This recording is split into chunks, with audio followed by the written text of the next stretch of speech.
Okay. Awesome. 3 different I devices. know. Okay. Happy Friday, everyone. I am so excited for this live. As you can tell, I'm actually in the same room as the person that I am doing live with. So extra snaps for that. I'm going to wait for people to come in, but why don't you tell us where you're coming in from? And I'm Gloria, and you might be looking at us through our Facebook group or Instagram, but I'm so happy to have my very dear childhood friend, Amir Yassai, on this.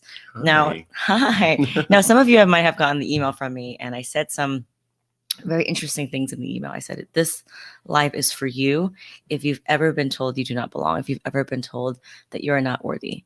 And today we're going to give you triple, quadruple doses of positivity, motivation, so that you can really show up as your best self. So, Amir, why don't you give everyone kind of an intro as to like your story and kind of what you're doing now and the impact that you're making? Sure. I mean, I think the first step is discussing my intersection, right? Being Persian, queer, Muslim in America, all of those intersections kind of set me up for, I always say I didn't have the privilege to change the channel, right? I'm not a white, straight man. I can't change the channel.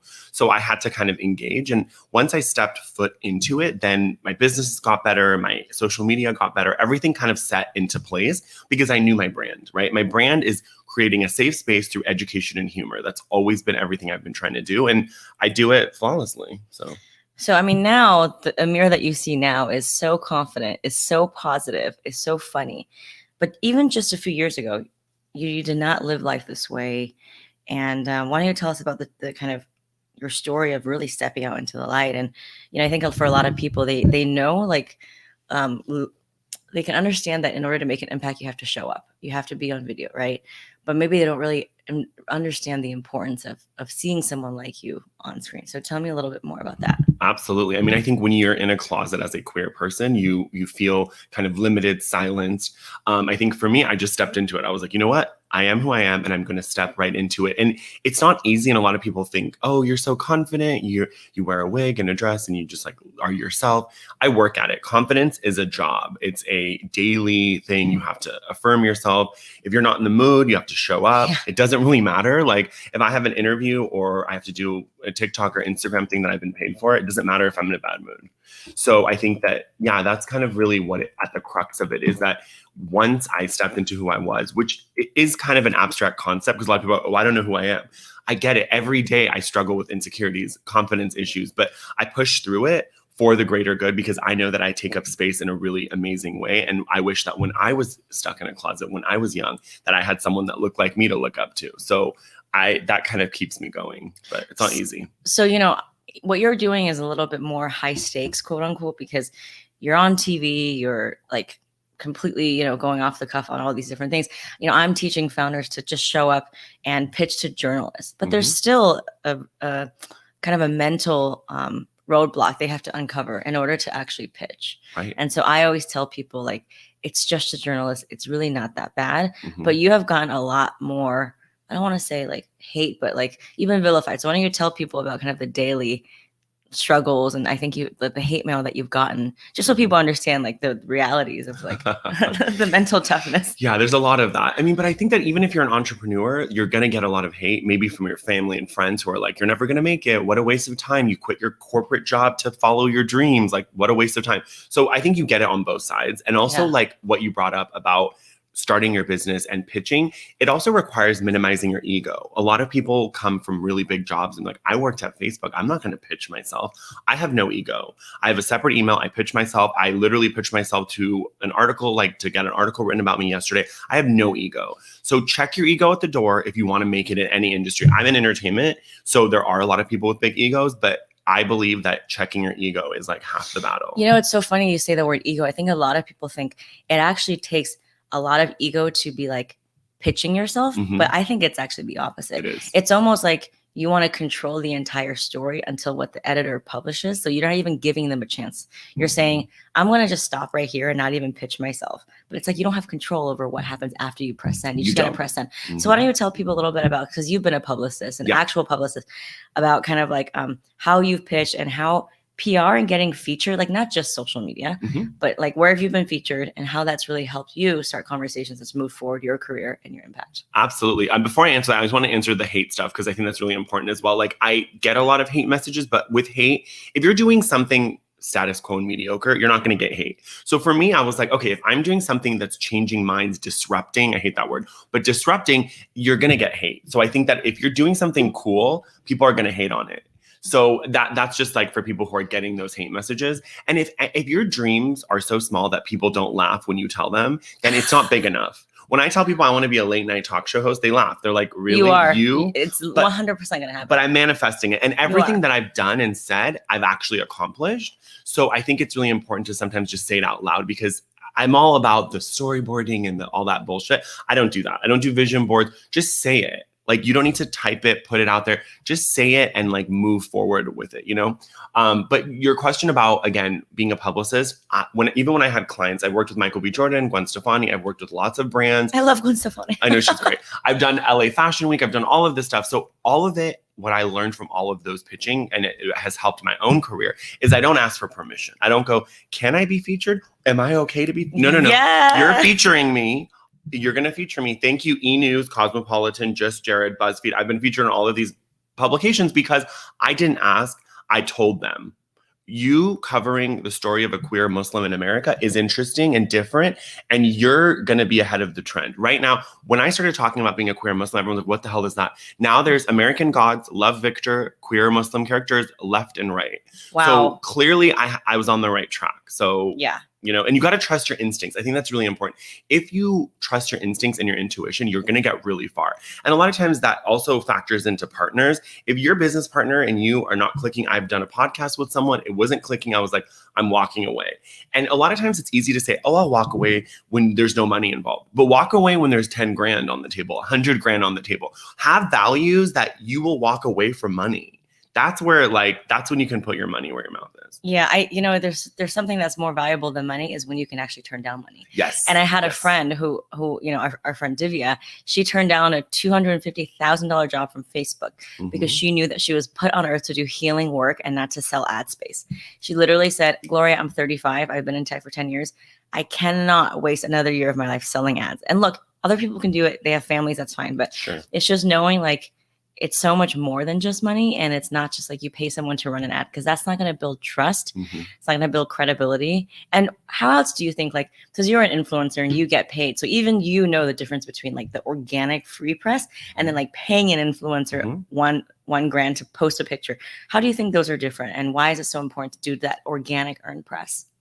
I think if your followers trust you and you tell them to drink some wackadoo like weight loss tea, they're going to be like, what the hell? So you got to earn like their trust. And I would never stand behind a product. Like, for example, I'm working with this like online therapy company. It's very much in my ethos, right?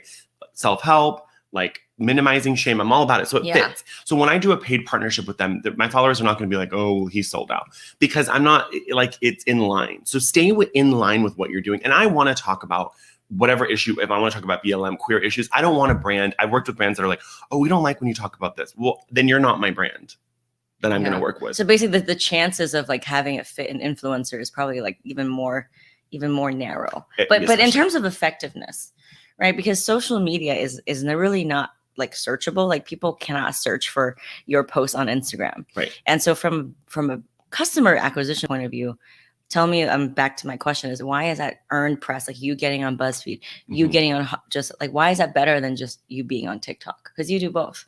Right. Well, I mean, there's a level of like, okay, earned press is kind of like, it's like going to a comedy show and it's like you're sitting there and you refuse to give laughs to the comedian, right?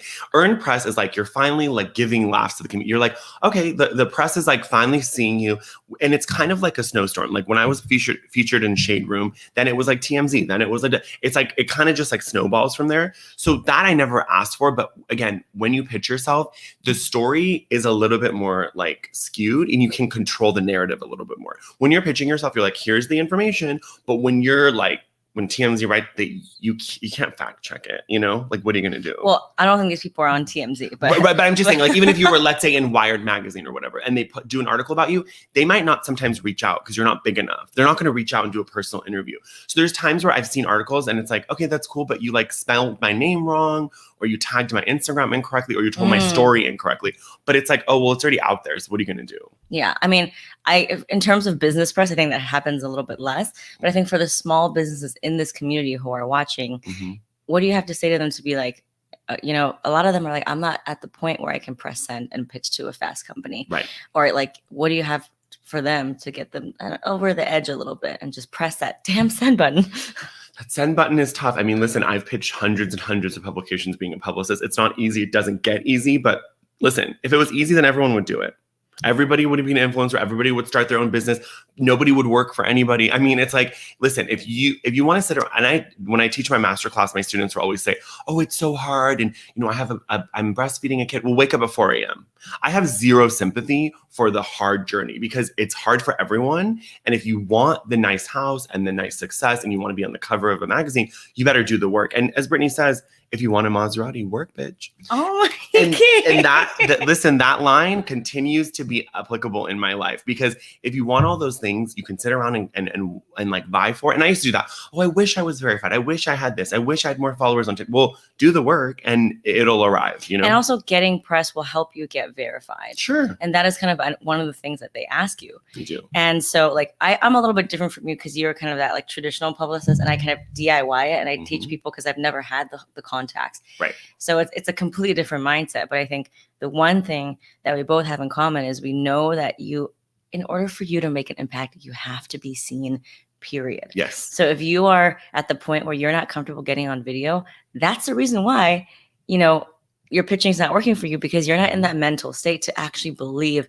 that you deserve to be featured. Amen. So are there kind of like, so you get hate messages saying you're too hairy, you're fat, you're gonna die alone, you should kill yourself. Kill yourself. Yep. The list goes on and on. So you still get that. Yeah.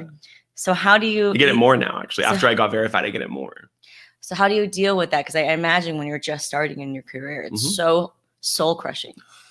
How do you wear it now as a badge of honor? It's not easy. I remember the first video I posted on TikTok, someone commented, this person is so old and annoying and they're so stupid. And I was like, wow. You're not that old. I was like, wow. I was like, okay. But you know, but again, all of those people, now that you have a certain amount of followers and you get all that, they're like, oh, you're so amazing. So everyone flips the switch very quickly. But again, I was telling Gloria yesterday, you have to believe your own hype. You have to believe your own shit. I watch my own videos and I'm like, that's really funny. Like, I'm good. Because you are funny. By the way, y'all need to be following him. Whenever you're having a depressed day, just look at his TikTok, look at his Instagram. It's at Amir Yassai official. I'm going to put that here. Yeah, it's Amir Yassai official. But on Instagram, it's Amir Yassai official, right? No, it's Yass. Still. Oh, it's Yass? Yeah, it's still Amir Yass. Well, and that's funny because the reason I created that persona, Amir Yass is a persona. So when people hate on my Instagram, it's not me. They don't hate Amir Yassai. They hate Amir Yass. That's a caricature that I've created. So sometimes if you're uncomfortable with being in front of the camera, you can create an alter ego, a buffer, you know? Yeah, that's it. When you're, or like if you're a business, right? You could use your business as your like kind of alter ego. So you don't always have to step in front of the camera, and not everyone has to be an influencer. But if you're doing B2B business and you can sell through Instagram or TikTok, you would be kind of, no offense, stupid to not want to put yourself out there. Yeah. You know, because you're losing money. You're putting money on the table. And I read somewhere that it takes 25 touch points before someone looks at you, knows your brand, and actually buys from you. And so I think PR is reducing that touch point from 25 to 3. And listen, I'm still on Instagram.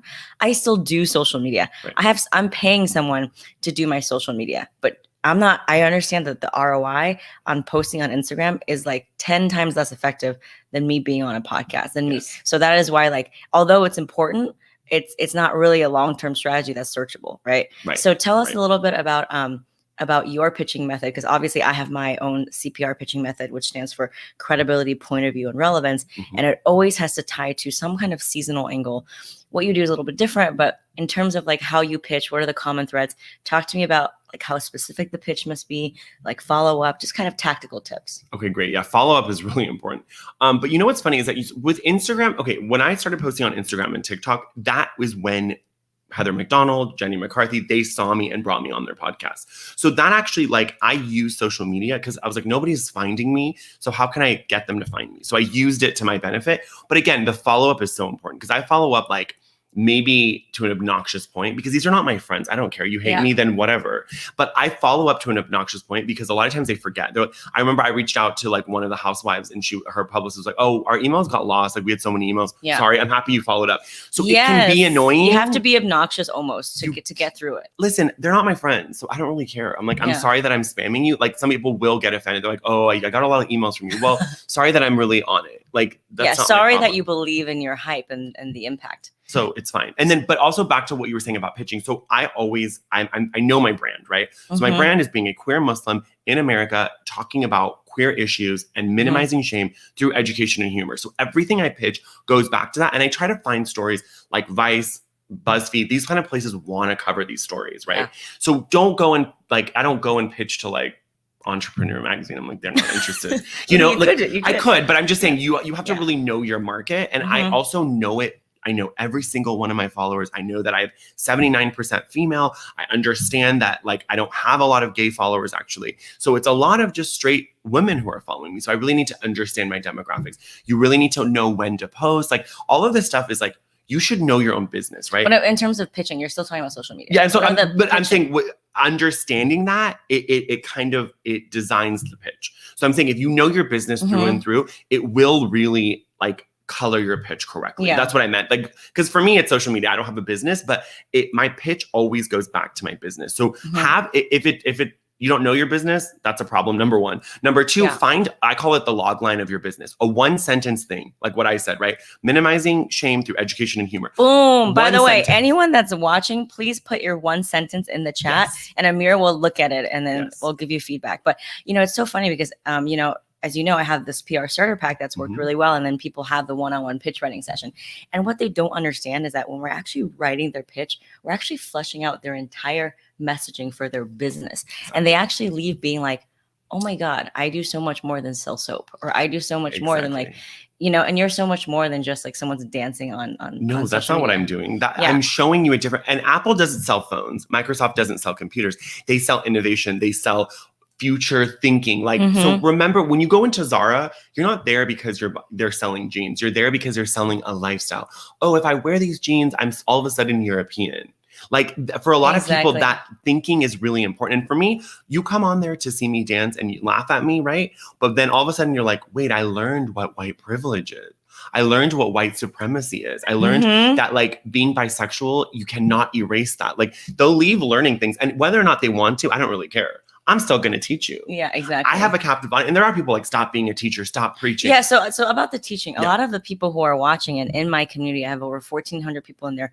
They're very early stage. And a lot of them might not have the confidence that you have to be like, who am I to be teaching somebody? Right. So what do you have to say to that to get them over that mental hurdle? Well, I always say like, whether you're a mechanic, whether you're a doctor, it doesn't really matter. You know something better than I do. So when I'm watching it, I'm like, this is so interesting. There's one girl on TikTok who makes the sound of a seagull. Okay, she has 30 million followers because I don't know how to make the sound of a seagull. So again, it's a silly joke, but what I'm trying to say is, you know your business so amazing. Like when I listen to an accountant, I don't know anything about accounting. So I'm like, this is fascinating. So remember, we're listening because we want to learn something new. So don't assume that everyone knows what you know. And that is why it's so important to add your value. So, you know, I worked with someone in my 5-day challenge. He's a 21-year-old Egyptian guy, and he wanted to get into the tech startup publications. And he's like, every time I was pitching to like a fast company or like a startup news in America, and he lives in Egypt, the thing that allowed him to actually be like, I'm going to pitch myself is thinking that your whole industry, or like, let's say your world, like LGBTQIA+, it's a puzzle piece, a puzzle board. And unless you put your tiny little puzzle piece in there, the story is incomplete. So it is your divine duty to actually put your puzzle piece. Can I get an amen on that? Type in yes on the chat if you're feeling me. Yes. Love a puzzle piece. And that's so important what you're saying, because a lot of people feel, oh, I'm not important enough. No. Whether I'm performing to 4 people or 10,000 people, it doesn't really matter. I bring the Mariah Carey energy every time. Because that's being a professional. Don't show up. People say, when I become famous, when I make it, when I'm a millionaire, then I'll show up. No, you won't.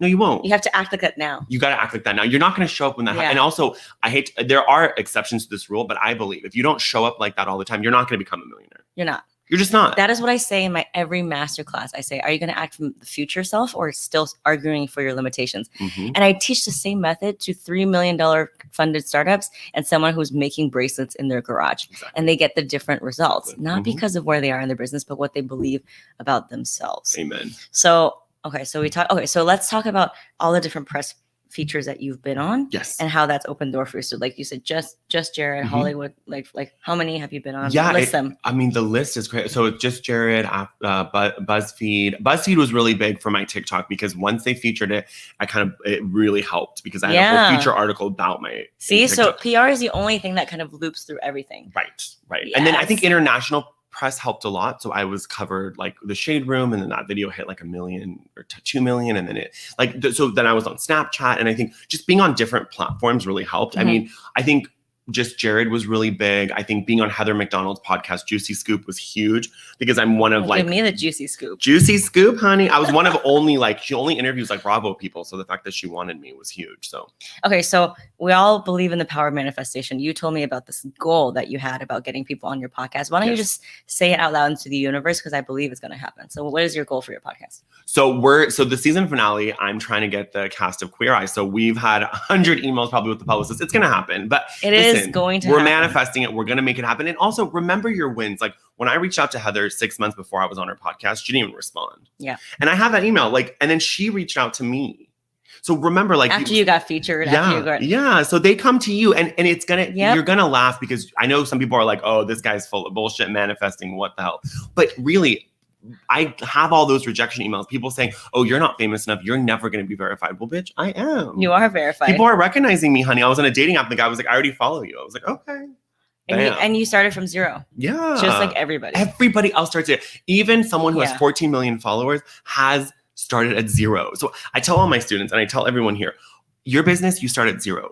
This business starts at zero. Oakley started at zero. Apple started at zero. Like people just think, oh, I'm just not going to make it. There's too much against me. Then you are not going to make it because you're not going to make the investments and take the risk that's going to propel your business forward. Please, if a chubby queer Muslim in America who came from children of immigrants could literally dance around on TikTok and make it in a Gen Z app, then you can make it at your business. You can make it. Let me just say, you can make it at your business, please. Like, I don't have time for, listen, excuses are cute if you want to be unsuccessful. Boom. So you have I love the tough love. I love the unicorn energy. Why don't we take a few minutes to do Q&A? Because we only have you for a few minutes. But I loved what you said about how Heather McDonald, after she rejected you, came to you because she saw your press features. Didn't even reject me. Didn't even see the email. Like you're non-factor. Yeah. Like non-factor. And then you started to get featured, and she's like, wait, hold on. I see his energy coming through. I see. And that's the power of press, right? Because you get your energy coming. So does anyone have any questions? Type in the comments and give us your one sentence log line. Yeah, I want that log line of who you are connected to your business. So repeat for everyone again, what is your log line? So mine is minimizing shame through education and humor. It's very simple. Before I think about all these other things, don't cut the bells and whistles, Okay. So why don't everyone type in right now, even if you don't feel like it's quite polished yet. I'm still working on mine. Don't worry. We'll workshop it, girl. Exactly. So this is like your $1,000 workshopping session for free right now. Drop in the comments. We have like 9 people watching. What is your one sentence log line? Right. So for me, is helping small businesses go from unknown to being more seen, heard, and valued. That's it. Love it. Right? Simple, but impactful. Simple. So what is yours? And this is another thing is when I'm writing people's pitches or they're showing me their pitch, if it's like 13 paragraphs, like I know they're still kind of in the beginning stages because there's like, it's like a paradox. It's almost like the more clear you are on your business and the further along you are, you can communicate more succinctly because you know exactly the value add. You've listened to your feedback. But if you haven't done the work, and by the way, this messaging work is like the backbone of your business. It's one of the 5% activities that's going to propel you to get onto podcasts, to speak the way like Amir does. So you really need to people avoid it. Even CEOs avoid it. Like I've worked with, I went and heard someone's pitch about drones yesterday and he just didn't want to avoid it. I was like, what's your log line? Yeah. You have millions of dollars invested and you still don't know your log line. I was like, sir, you need to get it together. And again, for people listening, I don't want people to think, oh, he's been on these publications, he gets no rejection. I sent 10,000 DMs. Okay, out of those 10,000, 10,000. only 100 responded. Out of that, 50 opportunities for my podcast. So I want people to understand, because people are, oh, you have, Jill Zarin, and you have like Queer Eye, and you're so successful. A year ago, No. A year ago, you were not like that. No, even now people don't respond. They see it and they don't respond. So I don't want people to think, oh, you have a certain amount of success. You have to get comfortable with rejection. Yes. If you want a job where it's going to hug you and comfort you, open a daycare. Because if you want to be in entertainment, you want to be in tech, this is not the time for like having an issue with rejection. Get a good therapist and work it. Yes. And as you all know, I've built my business literally from rejection. That's how I came up with my methods. That's how you did it. I still don't have a journalist contact in my phone. So maybe I'm going to be hitting you up for that BuzzFeed. But let's talk a little bit more about eating rejection for breakfast and opening your DMs and getting people who are like, I love you changed my life. And then you said you have one that's like, you should go kill yourself. Right. I want to kill you on the first purge. I was like, okay. So is that a sign for you that like the more impact you're making, right, you're going to naturally get some haters? You get some haters. And if you don't believe that you're going to get haters, go look at like Khloe Kardashian's Instagram and see that, oh, I love you. And then there's people that are disgusting, fat, ugly bitch. That's just kind of, it's a mixed bag. Okay. So we have someone here. Oh, hey, how are you? I think everyone's so nice. I love you guys. I think this is Tanya's right here. And she also is a member of my PR Starter Pack community. Why don't we workshop this, Amir, and give her your feedback? The Black Girl Wellness Platform is a one-stop shop for wellness solutions that can bring peace, purpose, and fulfillment to the lives of Black women. Okay, come through. Okay. Listen, you're speaking. This is all I needed to wake up right now.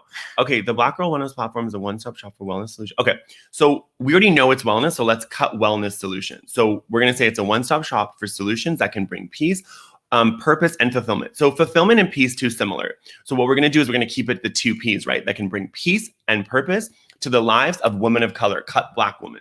Women of color is a lot more inclusive. And in 2021, we always want to include everyone, right? So that way you're really nailing it, because you already said Black Girl Wellness, right? Awesome. So that's it. So I would cut those two things and you get the two P's, and hello, honey, work it. Yes. Okay, Tanya, I hope you felt served. Okay, so we have another one here. Okay. By the way, put in your name so we know who you are. So do you want to workshop this one? Yes. Helping people improve their mental and physical health with outdoor activities and making outdoor, wait, what does that say? Outdoors more size, queer, and BIPOC inclusive. Okay. Oh, we're speaking my language today. Okay. So what we're going to do, this needs a little bit more workshop, but we're going to hold your hand and walk you through it. Helping people improve their mental and physical health with outdoor. Okay. What we're going to say is facilitating outdoor activities. Let's see. Okay, facilitating outdoor activities to improve mental and physical health, specifically geared at queer and BIPOC people. Oh, size. Okay, more size. Okay, so we want to say size. Okay, so let's say this. Let's say facilitating outdoor activities to improve mental and physical health for people of all colors, size, and queerness. So let's just keep it like that. Let's just make it more inclusive. I hope that helped. But I love that. Yes, outdoor activities. Awesome. Okay, so let's see. We have Dion here. What's up, Dion? He's also a part of our PR Starter Pack community. Hello, Dion. Okay, making local retail online the modern shopping mall. Okay, Dion, it's too vague. So you always want to be very, because that could be like anything from, the Sky Mall, Amazon or Sky Mall. It could really be anything. So I think it's really important that you differentiate a little bit, but I don't know your business. So if you can tell us what your business is, we can maybe we need to infuse a little bit of your business into that. But I like what you're trying to do. I love the idea of a modern shopping mall. Yeah. Dion, why don't you tell us a little bit more about kind of, what's your business? Yeah. What exactly is your like product niche? Let's see.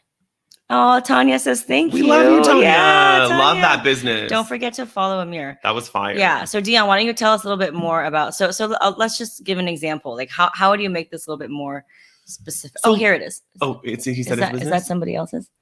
Let's see if that's somebody else's. This might be someone else. But until we get his business, I would say, let's say your business is selling wrenches, okay? So whatever it is, right? Yeah. So you'd be like modernizing wrench selling through an online portal, right? You see how it's like, you got to keep it buzzy and Everybody's bored. I've been a casting director. I've worked at like investments with my dad, VC stuff. Everybody's bored and nobody cares. And I mean this nicely. Nobody cares about you and you're a nobody. And I mean this in the nicest way because that also frees you up, because a lot of times we walk into auditions or pitches and I'm a somebody. No, you're not. The first time I pitched, I was like, I'm so good. I can talk. I was fumbling. My throat was dry. Yeah. Walking in thinking you're perfect, you're going to shoot yourself in the leg. So yeah.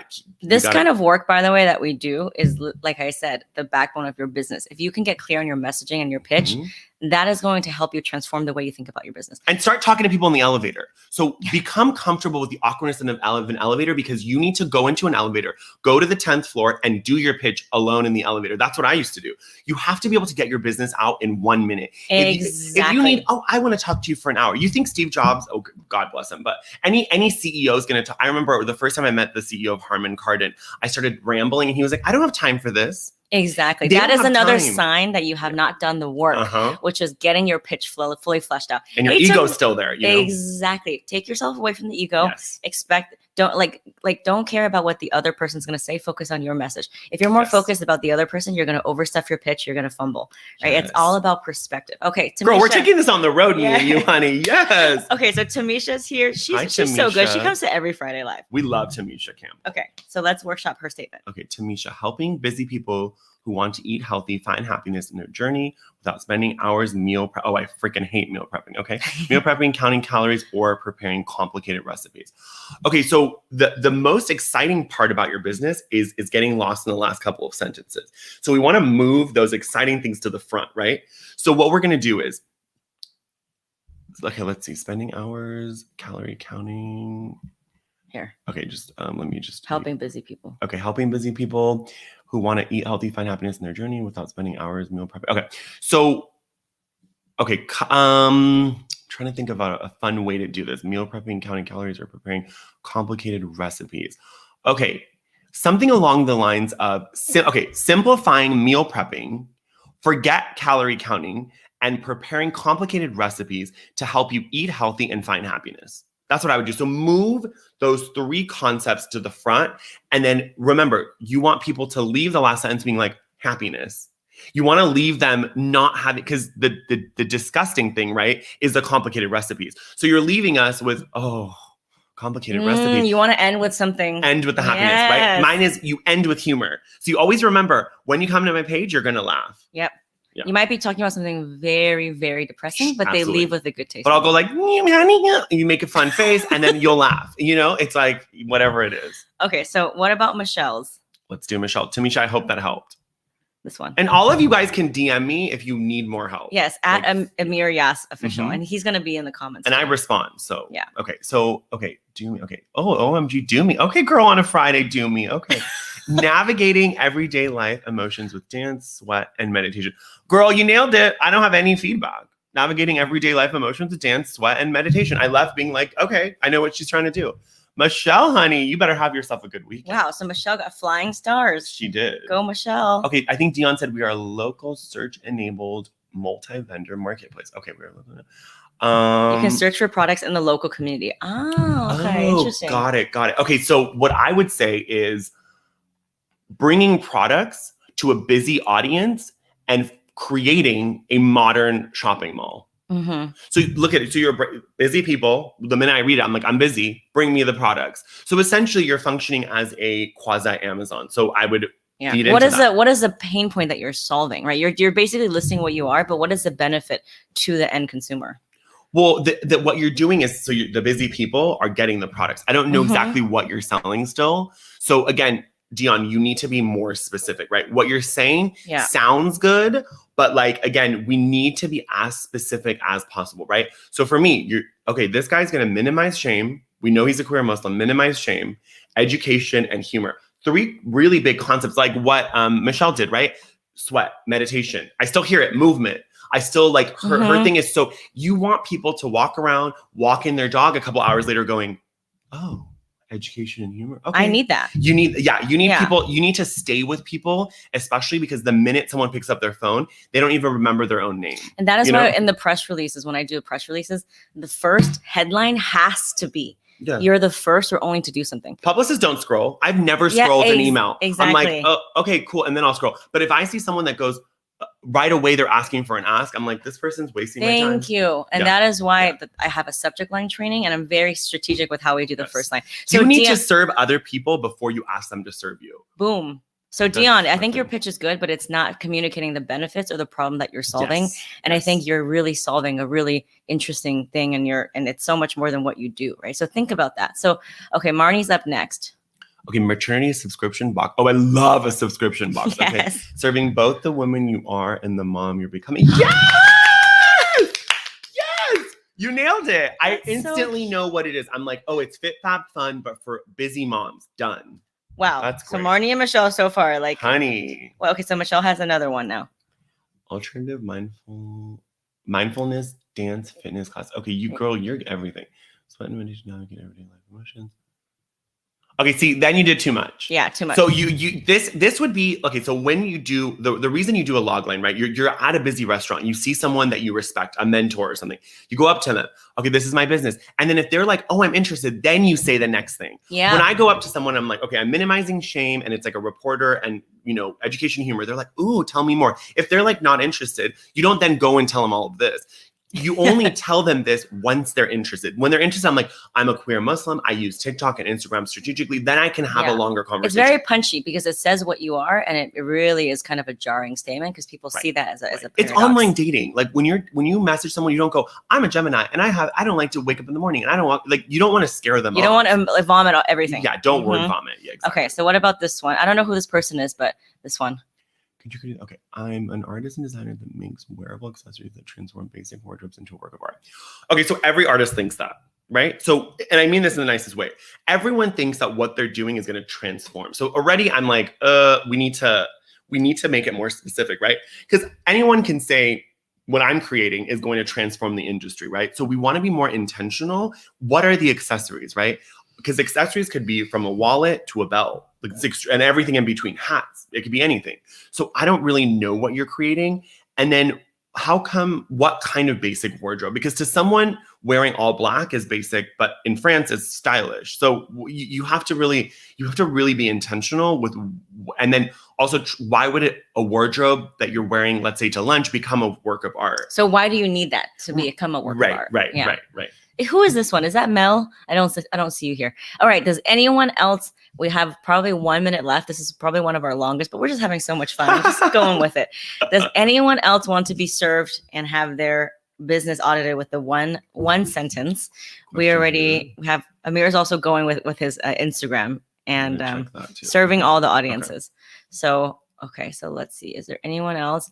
If not, then don't forget to follow Amir Yassai. I hope. Can we give him like an imaginary applause? Just imagine all of my community giving an applause. Oh, thank you. They're gonna follow you, and it's That's two so S's, sweet. right? Yeah, 2 S's. You awesome. Just perfect. like Yas Queen, you know? Okay, awesome.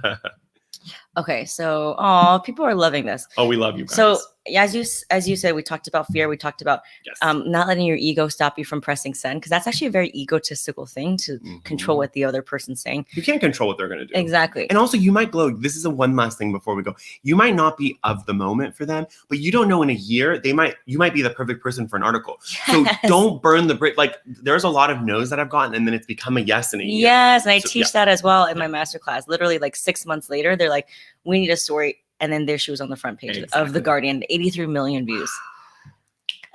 Good for you. All right. Thank you so much. And how can people find you if they want to get into your DMs and just tell us what you're building and kind of like your masterclass and how people can. Sure. So I teach a masterclass on Instagram and social media and building your brand and also confidence coaching. So you can DM me at Amir Yassai Official on Instagram, and I'm also on TikTok. And I think that if you don't want to be fearless in your business, someone else will do it. So remember that, like, that's what keeps me going. Someone else is going to take up space that I should take up. And also come listen to my podcast, The Take On all platforms. The Take On. Yes. And I don't think I've announced this yet to my community, but I have just signed with a podcast management agency. I'm about to launch my own podcast as well. I'm taking a note from your book. So thank you for inspiring all of us. Thank you all. Don't forget to follow Amir Yassai Official. I promise you, just literally 30 minutes with him, you will feel like you can accomplish anything. So see what you can do. Get on his stuff. If you know anyone from the Queer Five, hit him up, because that is his goal, to get them on his podcast. Remember, everything you imagine is real. Everything you imagine is real, and everyone starts at zero. Thanks, Chloe. All right. So someone asked me in the Facebook